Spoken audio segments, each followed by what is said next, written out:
Halo Om, Ageng di sini. Ya, di video kali ini agak sedikit beda ya dari biasanya karena akan ada pembaruan dari channel yang saya buat ini. Yang jelas tetap tentang review gadget. Dan kali ini saya akan merekomendasikan salah satu smartphone yang menurut saya punya spek yang cukup tinggi dan harganya low budget. Apalagi kalau bukan dari Xiaomi. Xiaomi selalu mengeluarkan smartphone yang betul-betul membuat brand lain sedikit nyinyir ya, kalau saya bilang. Gimana nggak nyinyir? Speknya tinggi, kemudian harganya kaki lima. Dan smartphone Xiaomi sangat bisa dinikmati oleh semua kalangan. Bukannya mengunggulkan Xiaomi, tapi faktanya adalah untuk saat ini, Xiaomi adalah brand dengan penjualan terbaik di Indonesia. Nah, smartphone yang saya bahas ini adalah smartphone kelas entry level dari Xiaomi. Yap, betul sekali. Ini adalah Redmi 10 atau Redmi 10. Smartphone yang satu ini betul-betul nendang ya kalau menurut saya. Nendangnya karena dia mempunyai chipset Helio G88. Ini adalah chipset gaming yang cukup disukai para Mi fans atau mungkin orang-orang yang belum pernah pakai Xiaomi sangat penasaran dengan smartphone yang satu ini. Nggak cuman dilengkapi dengan chipsetnya aja yang Helio G88, tapi untuk kapasitas memori RAM-nya dia punya dua varian yang 4GB, memori internalnya 64GB, kemudian yang RAM 6GB dan memori internalnya 128GB. Wow, kalau dibuat main Genshin Impact sih cukup. Bukan yang super banget sih. Tapi overall cukup lah untuk ya 30 fps. Kemudian nggak cuma itu aja. Untuk kameranya. Kamera utamanya adalah 50 megapiksel. Kemudian dia dilengkapi dengan quad kamera 8 megapiksel ultra wide, 2 megapiksel kamera makro, dan 2 megapiksel kamera depth sensor. Apa cuman itu aja keunggulannya? Enggak. Untuk layarnya 6,5 inch dan resolusinya sudah support ke Full HD+. Full HD+. Enggak cuman itu aja. Untuk kapasitas baterainya juga sangat mumpuni. Dilengkapi dengan baterai 5000 mAh. Nah, daripada lama-lama langsung kita bahas spek yang agak detail ya.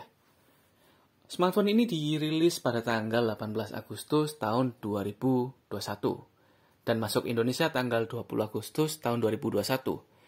Untuk dimensi layarnya 162 kali 75 kali ketebalannya 8,9 mili. Nggak terlalu tebal dan nggak terlalu tipis, standar ya. Untuk beratnya, ya, kalau dibilang ringan, enggak sih. Beratnya 181 gram. Dan enaknya lagi, dia sudah support dengan triple SIM slot. Yaitu dual nano SIM dan juga single micro SD card.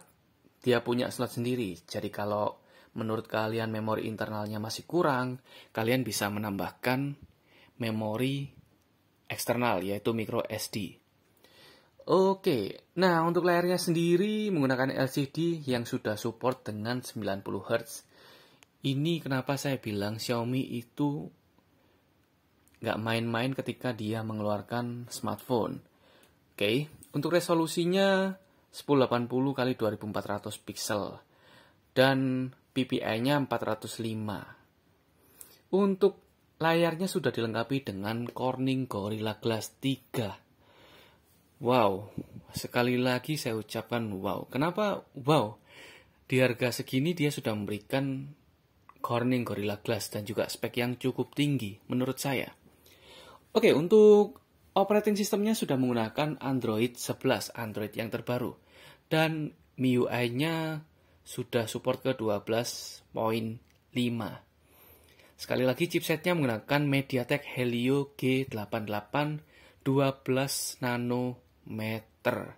Untuk GPU-nya menggunakan Mali G52. Menurut saya sih worth it banget smartphone yang satu ini untuk kalian para gamers. Oh ya, bagi kalian yang suka selfie, ini yang perlu kalian pertimbangkan karena kamera depannya hanya dilengkapi dengan resolusi 8 megapiksel. Tapi keuntungannya 8 megapiksel wide. Jadi ketika kalian ngambil video selfie atau foto selfie, gambarnya cukup luas. Untuk speakernya, ini yang saya maksud Xiaomi selalu unik. Speakernya sudah dilengkapi dengan dual stereo speaker dan dia sudah support dengan jack audio 3,5 mm. Gimana ya? Kalau saya bilang enak sih. Untuk Bluetooth-nya sudah support ke 5.1, Bluetooth yang terbaru ya. Untuk infrared blasternya jelas ada, kemudian ini yang agak beda. Smartphone yang satu ini sudah support dengan FM radio. Menurut saya ini fitur yang sudah lama nggak dipakai di smartphone-smartphone yang terbaru zaman sekarang.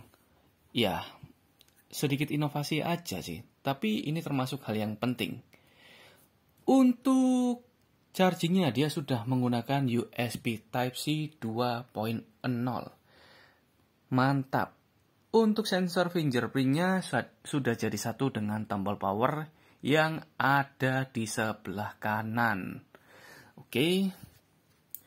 Baterainya tadi sudah support dengan 5000 mAh dan menggunakan baterai tanam.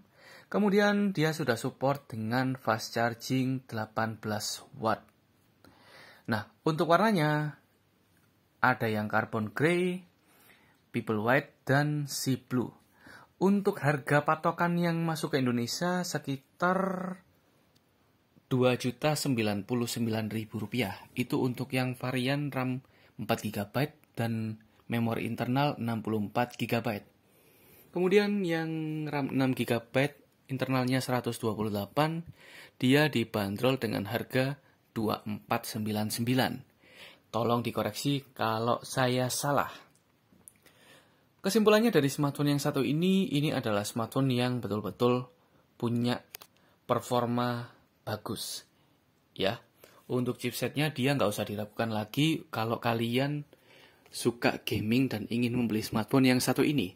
Tapi untuk kamera depan, mohon maaf, kurang worth it ya. Meskipun kameranya ini masih lebih baik dari Redmi 90. Untuk kamera belakangnya, 50 megapikselnya menurut saya nggak seterang, ya nggak sejelas brand yang atasnya ini, seperti Redmi Note atau mungkin seri Mi.